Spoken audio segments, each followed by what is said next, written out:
Brilliant. Well, thanks everyone for joining. It's really great to see you all. And we're really excited to be presenting our first kind of public webinar on wildlife heritage areas, a new catalyst for responsible wildlife tourism.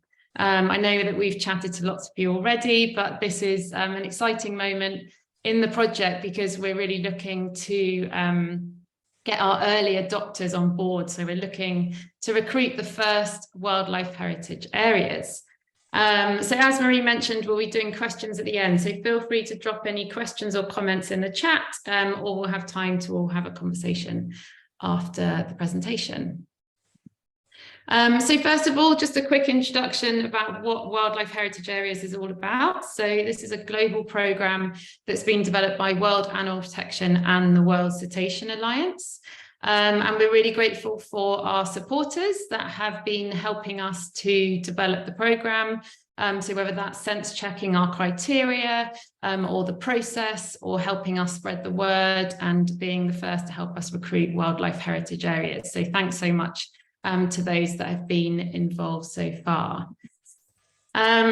So wildlife heritage areas comes from a need for solutions to an urgent problem. Lots of people might separate out these problems, but in our minds, these are all very much connected. So the window of opportunity to protect the world's wildlife from suffering and loss is narrowing every day. So we've got animal cruelty, whether that's through kind of tourism and exploitation within certain venues, whether that's through poaching or illegal wildlife trade.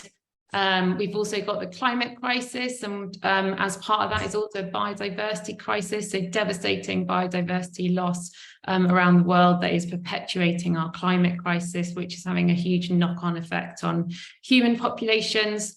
And then within all this is really our connection with nature, the fact that humankind, we are part of nature, we should be part of this ecosystem, and that we've kind of lost that connection.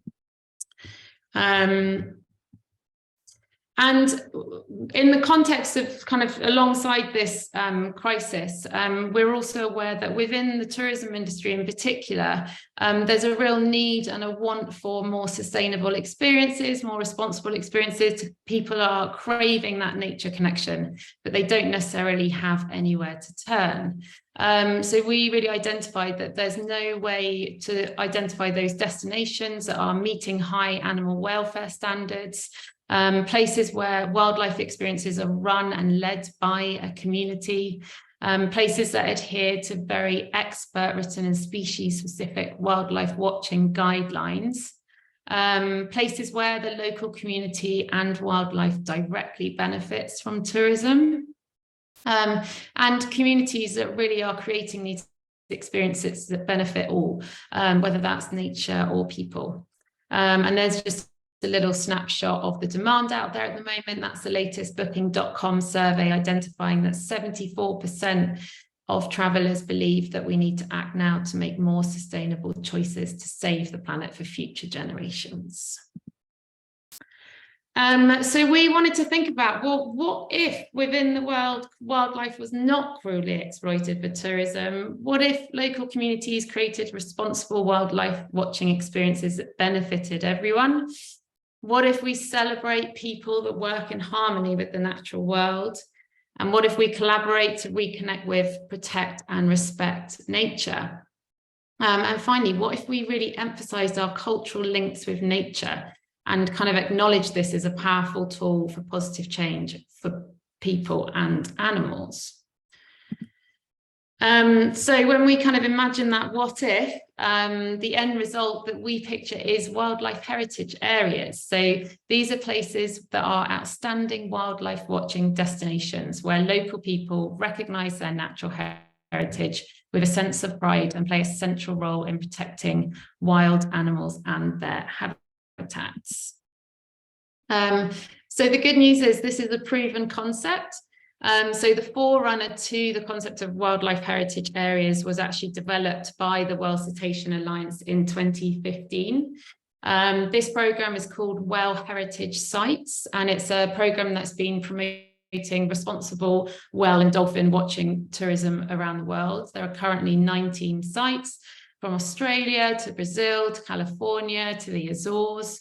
And we've been working alongside the World Cetacean Alliance to really move this initiative from being specifically around cetaceans to all wildlife on land and at sea. So we're really excited to see what species come next, whether that's gorilla heritage areas, tiger heritage areas, turtle heritage areas, you name it. We hope that we can get kind of all species involved.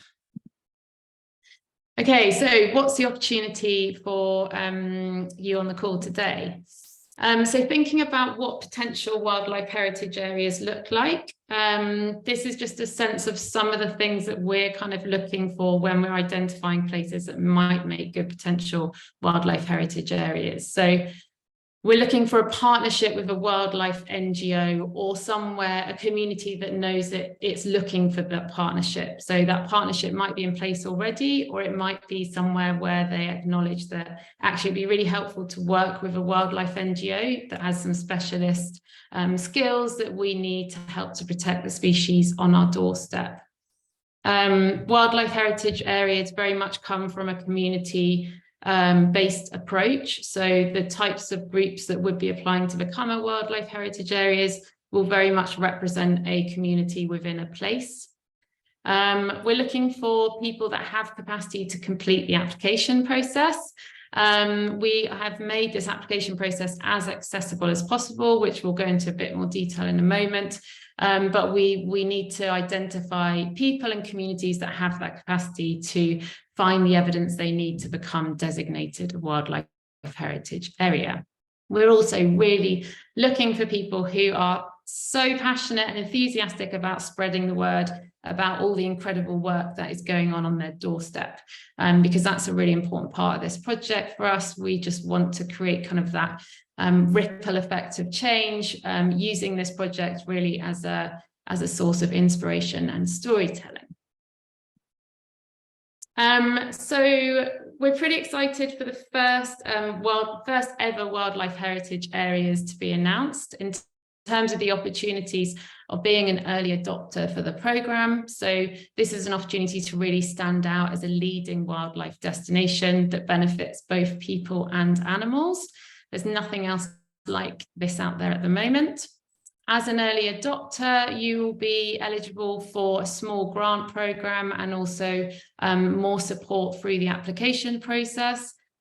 We do have these very small grants. We are working with our supporters, and our supporters will be prioritised when it comes to the first wildlife heritage areas and those grants. But really, we want as many people as possible to apply.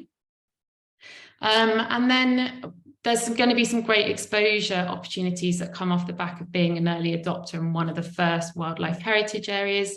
The reason we're talking to you all now ahead of the programme launch is that we really want to launch with some wildlife heritage areas already designated, so that we can send journalists out, so that we can get some media partnerships. We've got some competitions and events planned across social media platforms, more traditional media platforms, and also events. So this is a great chance to showcase what's going on in your local area.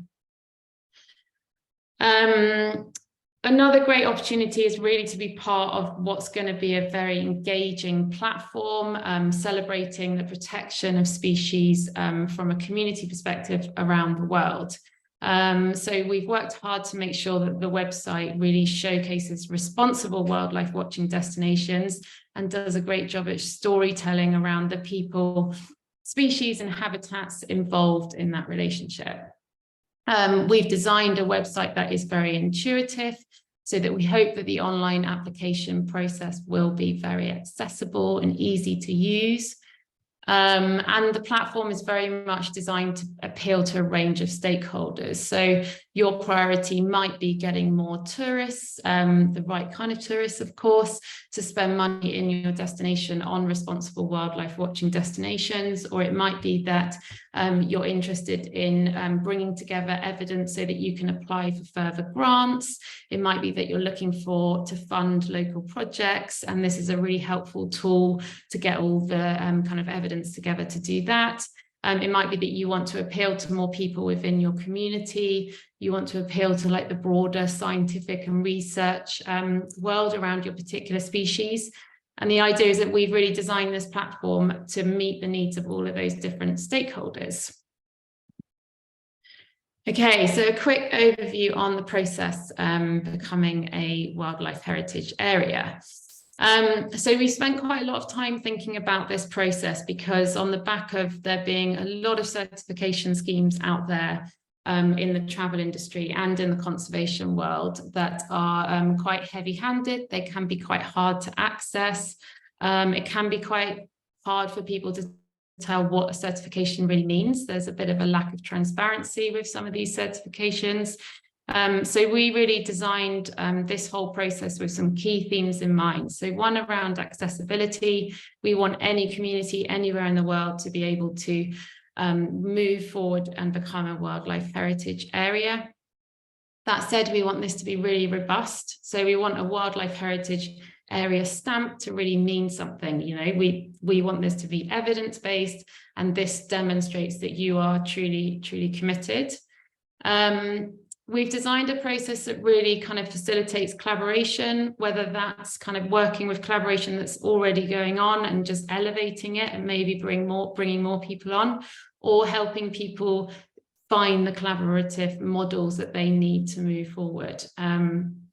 In our mind, we can't get enough people all working together for this shared and urgent cause.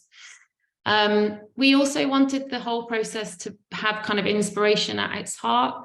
This, after all, is an incredibly inspiring and exciting topic. Wildlife experiences are some of the richest experiences we can have around the world, and nature connection is something that I'm sure most of us on this call know has multiple benefits to people, wildlife, climate, and that we really need to celebrate all of these stories. So we've very much embedded that sense of inspiration within the process.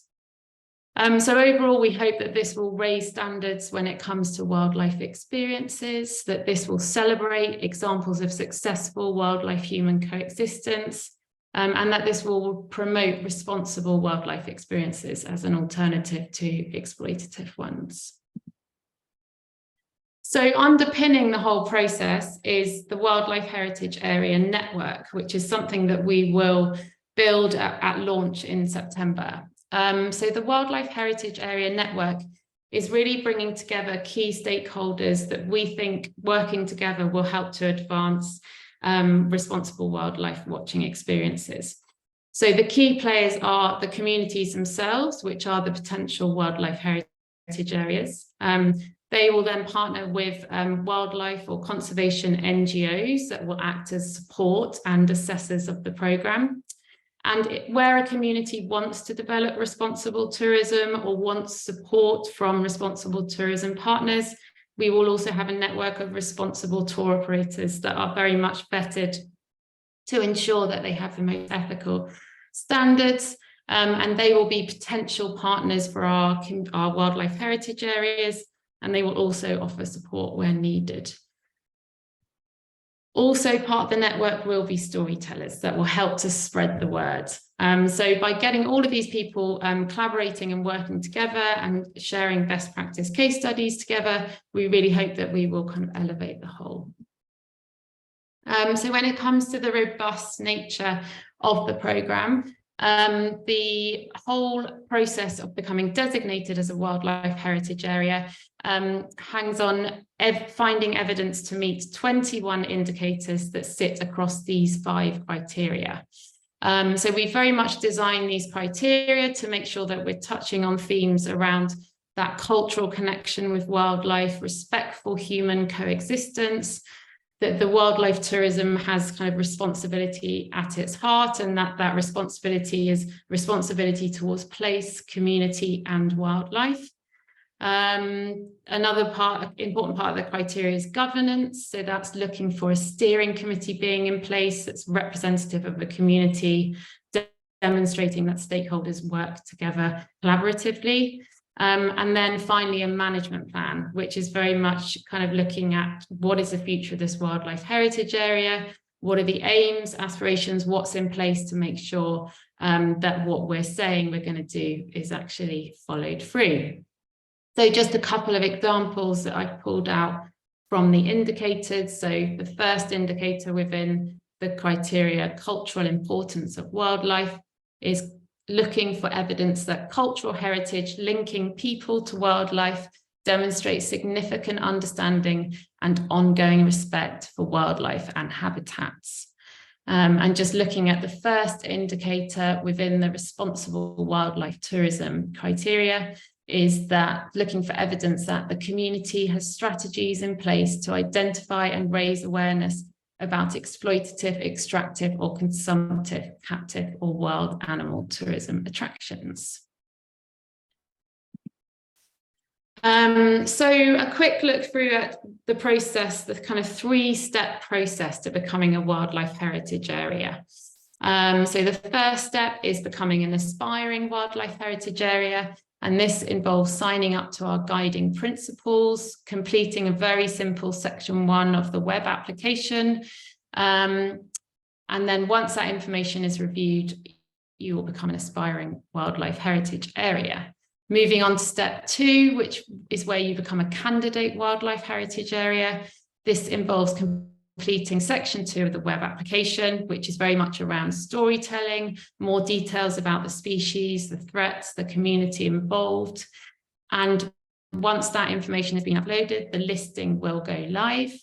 As part of step 2, you will also start working with an NGO partner, establishing a steering committee, developing a management plan, and gathering all the evidence that's required to meet designation. So that's evidence that shows that you're meeting all those different indicators. Moving on to step 3, there's a little bit more of the web application to complete, including completing a management plan. And then at this point, the NGO partner will assess all of that evidence. They will review all the evidence. And once they are happy, once they are satisfied that this evidence does meet all the indicators, the wildlife heritage area will become designated. That means that the listings will be prioritized on the website and that listings page will become complete. To make sure that we're not just sitting on a website saying what we want to do and never doing it, evidence will be resubmitted every 3 years for each wildlife heritage area. And we will also have an international review panel, which will be sense checking every designation on a bi-yearly basis. So another kind of part of the process, which I've alluded to a bit, is this storytelling. So this is a brief snapshot and also a draft snapshot of what a wildlife heritage area listing page will look like. As you can see, we've chosen quite a niche Yorkshire Newt Wildlife Heritage Area as an example, just to demonstrate that we're looking for species large and small to be part of this programme. But really, this listings page has been designed very much to promote experiences, to promote community-based stories around that wildlife. Who are the champions within the community that are really protecting the wildlife, and why, and what's the knock-on impact on the community and the broader ecosystem? Kind of making sure that we're keeping it real, talking about some threats. So it's not all celebratory, but also an education piece.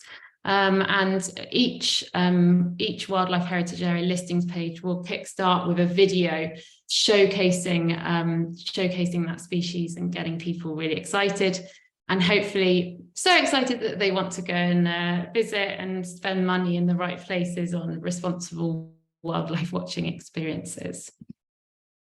Okay, so what comes next? So a little bit of a timeline of where we're at. So at the moment, we're building the web platform and we're onboarding the early adopters. So we're really starting to talk to who are going to be these first wildlife heritage areas. In June, we'll be launching a beta version of the website that will then be ready for testing. Between June and August, we'll be getting in more applications, so gathering and process those applications and continuing with the web platform development. ready for launch in September. So in September, we'll go public with wildlife heritage areas. The first areas will be announced through various press and in-person events. And we'll also be launching the Wildlife Heritage Area Network.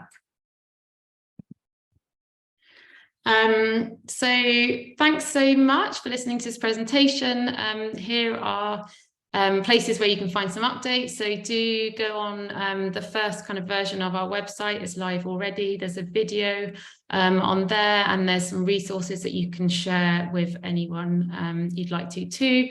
And we'll be updating obviously social media continually, and a few contacts if you want to get in touch with anyone. So Marie, who introduced the call, will be responsible for the wildlife heritage area applications going forward.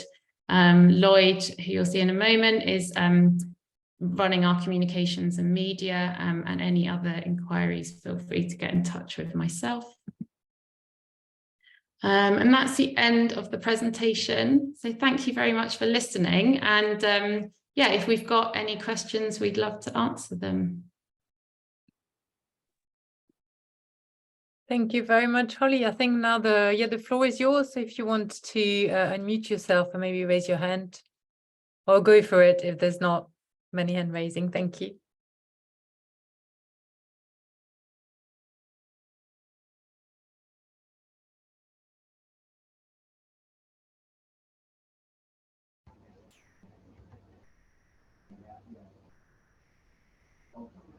I'll go ahead and jump in with a quick question.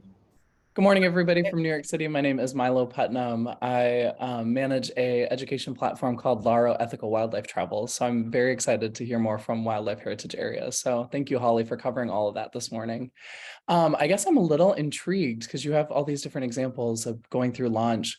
Do you mind sharing how many heritage areas have already been identified as candidates for the launch in September? Or is there a goal number? Are you looking for a dozen, 2 dozen, 100? What's the ambition for September? I'm happy to take that one, if that's okay. Thanks. We have, I think we aim for quality rather than quantity. So we aim to have to launch with 3 wildlife heritage area, and we've a few interested at the moment, and we work with different supporters to help them through the applications. So now we won't have dozens at the end of the year, but we aim to kind of increase the numbers little by little. Perfect. Thank you for answering. Hi, everyone. Thanks. It's Rochelle here from Exodus Travels. Thank you. Yeah, Holly, that was a great presentation. And we're really pleased that we've been involved in this, and really this is something that Exodus is absolutely supportive of. Can I just ask, you've not mentioned any sorts of costs involved for the partners or those that are looking to participate in this program. Has that been determined yet, or is there something that is still part of the discussion?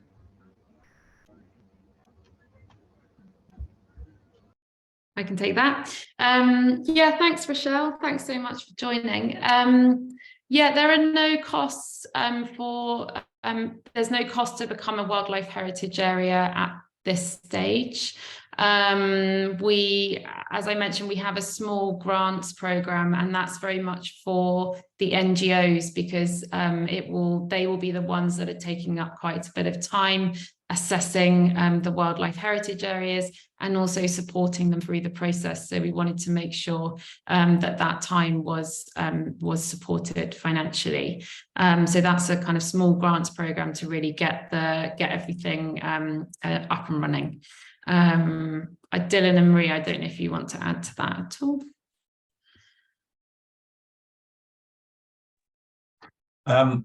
Only that we have talked quite a lot about the kind of longer term sustainable funding of the project as well. You know, obviously there's kind of 2 elements to this. There's the application process and the time involved, both on the communities themselves and also obviously anybody that they partner with, the assessors. So we've kind of we've been looking at that, but also there's, you know, currently the project's being funded very kindly by World Animal Protection. That won't last forever. But we also want this to be a partnership-based program in the longer term.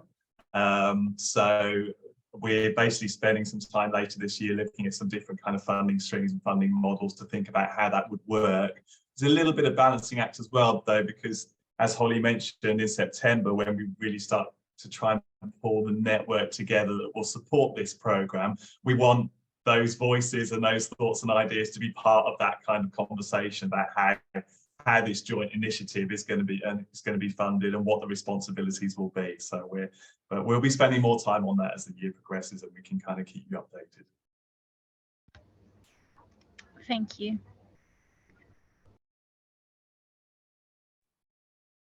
Hi guys, I do have a question. Hi. Hello, go for it. Hello, I'm Lily. This is Fabio. We are biologists from All Safari Project. We are based on Pantanal right now.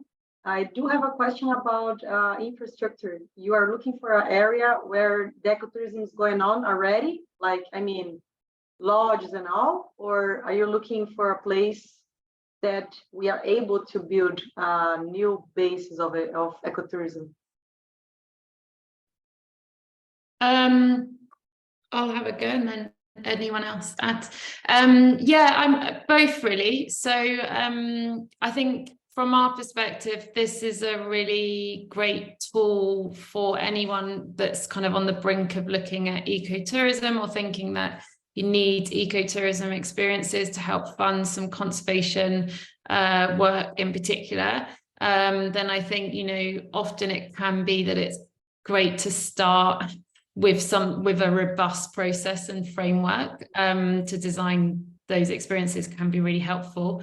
Or places where it's already underway. We expect that there might be some areas where there is kind of responsible wildlife experiences, but also irresponsible wildlife experiences, and this could be used as a tool to kind of really help to elevate and promote the more irresponsible. So I think different communities, different areas will use this framework in different ways, but I would say that we're open to all of the above. Great, perfect. Thank you so much, Holly.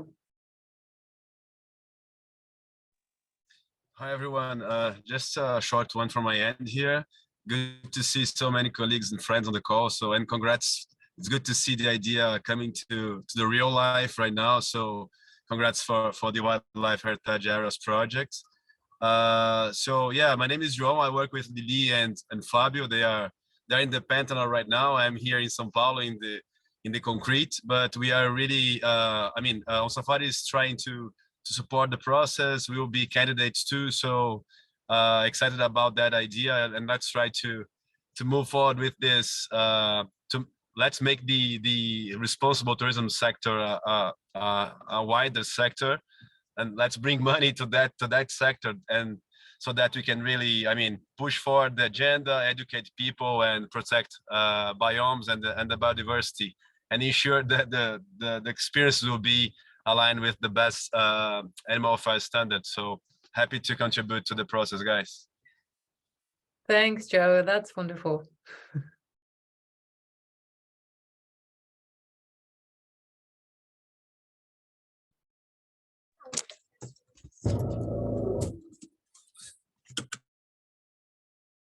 Okay, any other questions?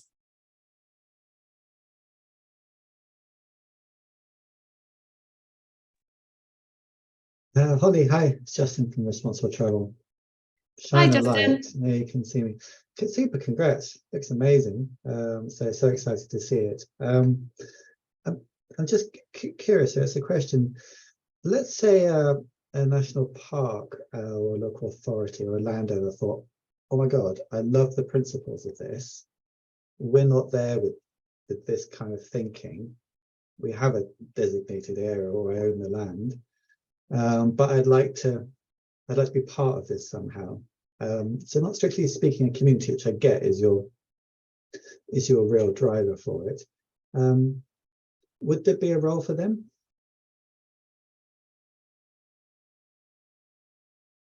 Dylan, do you want to take that one, or shall I? Go for it, Holly. I can add. Okay. Yeah, no, it's a really good question. And interestingly, it came up on another webinar about national parks. So yeah, I think there is a role, and I guess because we're looking for this to be community-based, it's a little bit of a driving tool to kind of say to that landowner or national park or whoever to go out and find their community. So it might be a bit of a rallying cry to say, right, well, actually, who are my community stakeholders? If this national park was represented by a community, who is that group? Who needs to be in that group of people, and kind of pull them together to create something that would then become a wildlife heritage area, which I think could be really. I mean, I'm sure we can all think of lots of examples where that would be a great thing to do. Just to add to that as well, I think the experience that I think Ellie's on this call, she might have something to say. Ellie works on the Whale Heritage Sites programme, but the experience of Whale Heritage Sites has been that those communities that have got involved in that project have almost always needed to engage with local authorities or national authorities, government agencies, national parks, marine parks, whoever they are, because to not do that is often to not be able to get the work done and sign up to the kind of whatever's motivating the project in the first place.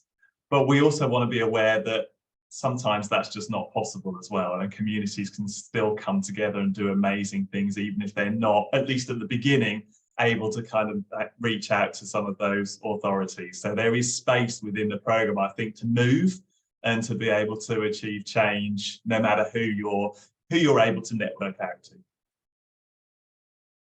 I don't know if Ellie would like to add to that, whether she has any comments.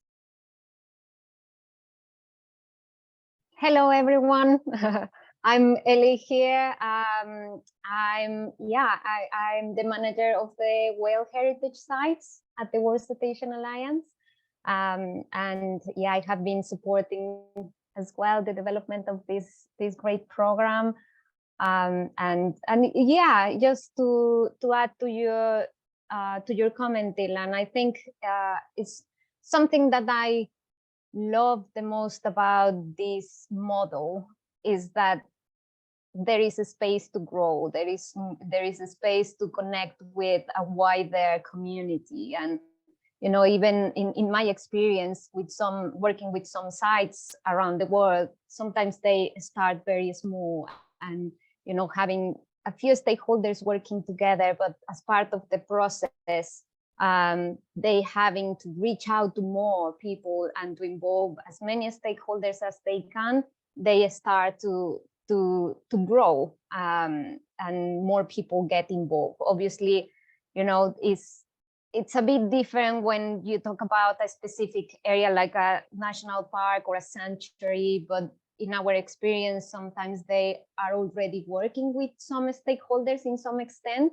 And yeah, this could be a great opportunity to make that more, you know, to strengthen those collaborations or to start to build their own community. I'm sure there will be some good opportunities there. Just to follow up on that, Ellie, with your experience of the Whale Heritage Site programme, and obviously in this programme, the way the programme works is that every application will have a supporting NGO partner. The World Cetacean Alliance is the supporting NGO partner for the Whale Heritage Site for all Whale Heritage Sites, which is great. What have you found to be the areas where communities have needed the most support? Where do you tend to spend most of your time helping? That's a great question. I think the ones that are, you know, that wants it more, you know, the areas that that perhaps they are already doing a great job, and most of them already do, and they just want to make this process work I think also the communities that might not know how to reach out to more stakeholders within their community. I think that's the key, and that's what makes it successful as well.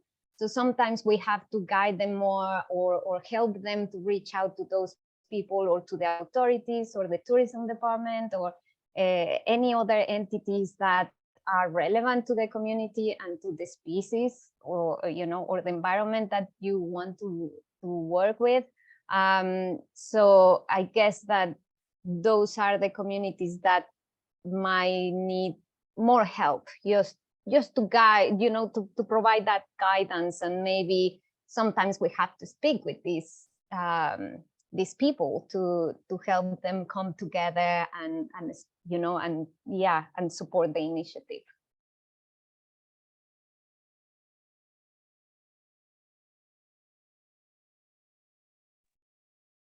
Thanks, Ellie. Another good question from Justin. How do we define and prove success beyond that the area meets the criteria? I guess that's why within the criteria, we revolved it around these governance structures of a very kind of productive and functioning steering committee and a very kind of robust management plan. To me, that's kind of where this is less about just, okay, here's a stamp, we've seen your evidence, but that this is an ongoing, more of a kind of journey of improvement and a kind of governance structure in place to make sure that this is continuous progress. But I think it's really interesting to think about how we measure success of these places. Yeah, I mean, the criteria is there's lots of different aspects to the kind of success that we're measuring.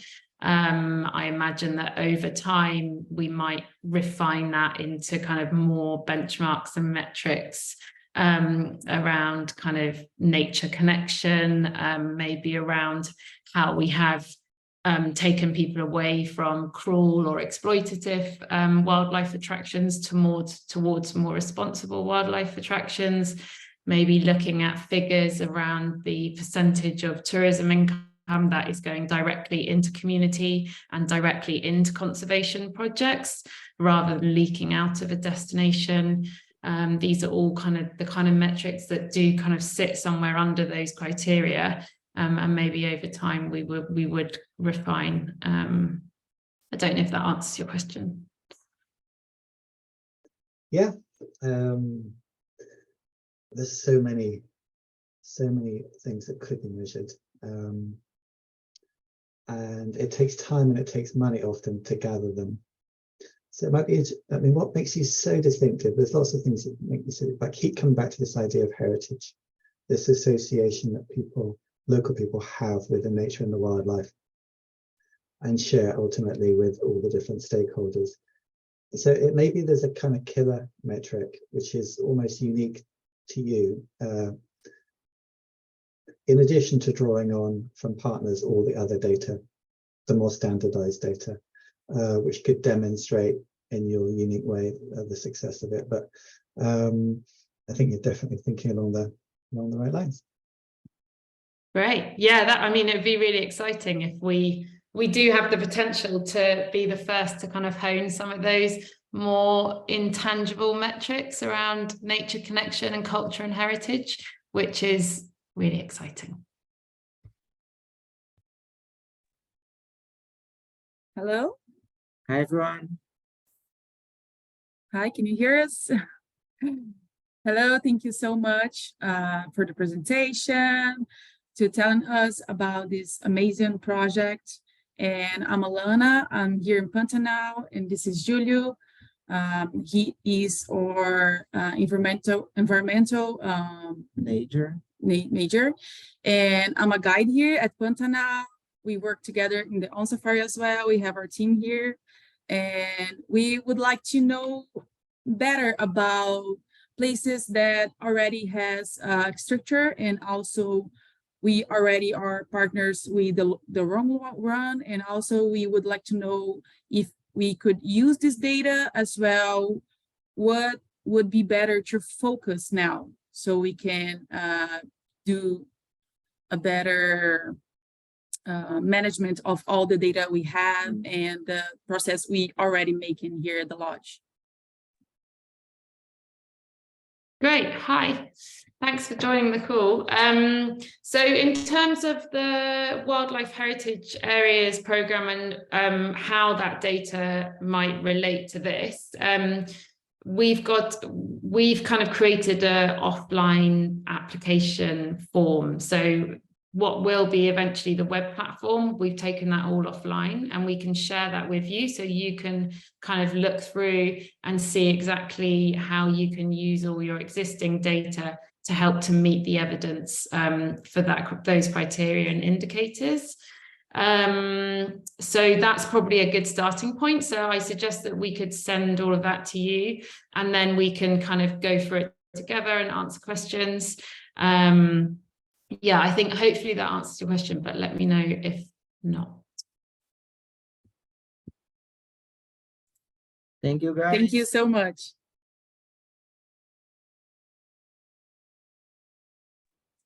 Holly, I have another question. It's João again here. When it comes to community participation and protagonism, do you guys already have the best scenario for that? I mean, what would be the world in under the umbrella of the wildlife heritage areas? What would be the best position or roles that the community would be playing once we get there? You know, just because we have, I mean, we have Fabio here today on the call. Fabio is one of the community guys that work for On Safari nowadays. But yeah, we are excited about that idea of increasing the importance and the participation of the community. We see the importance of that piece. But I really wanted to hear from you guys if there is any best scenario for that. Yeah, sure. Oh, Dylan, you go. I can have a go at that. Good question, Joel.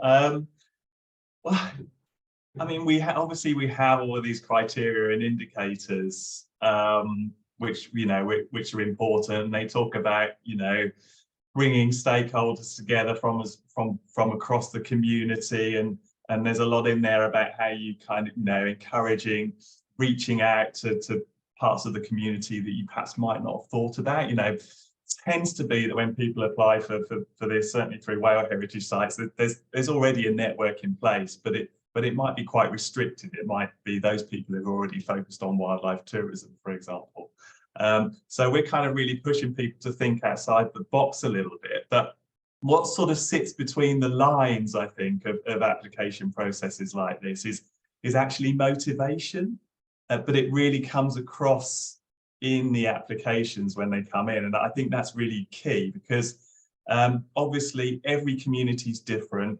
Some are small, some are large. Sometimes the challenge is small, sometimes the challenge is very large. And we want to encourage people into this program and help them to grow, which is part of the reason we've kind of got the 3 stages of going through the process and hopefully lots of support. So it's really looking for that kind of energy and enthusiasm and desire within the kind of application process, really, to want to reach out to the community, to want to be able to do more and connect and meet the challenges that obviously every community face, the differences of opinion, for example. And there's lots in the application process to kind of point you in the right direction. But ultimately, of course, how that's delivered will be a million different ways in a million different places. And that's great. That's what this project's all about, is how we can kind of encourage you and inspire and enthuse you to be able to deliver on that and really reach out as widely as you can. But we recognize that everybody has, limitations, financial limitations, time limitations, resource limitations. And of course, we will take that into account in terms of the application itself. So it's a bit of a woolly answer to your question, but I hope it helps.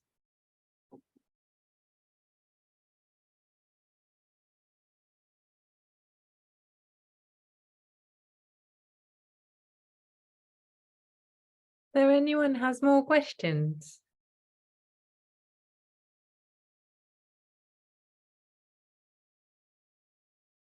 No, well, I think that, yeah, Holly?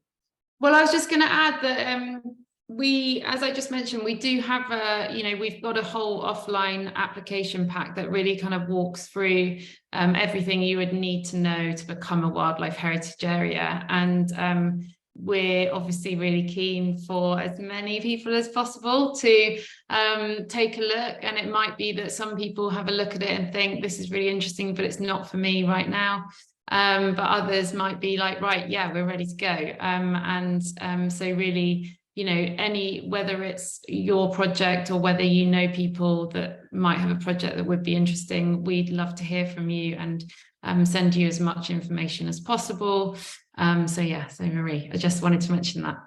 Also, and we'll be, we're here to help, and we want to take everyone on the journey and just be there with you and to support you as much as we can. And so thank you very much, everyone, for coming here today. It was Dylan, sorry. Sorry, Marie.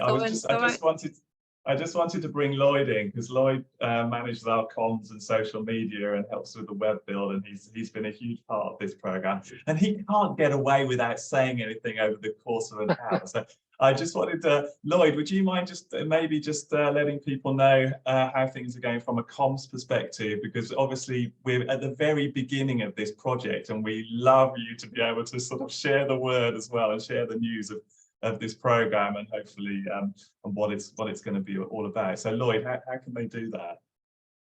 Yeah, thanks, Dylan. No, hello everyone. Thanks for taking the time to listen to us all.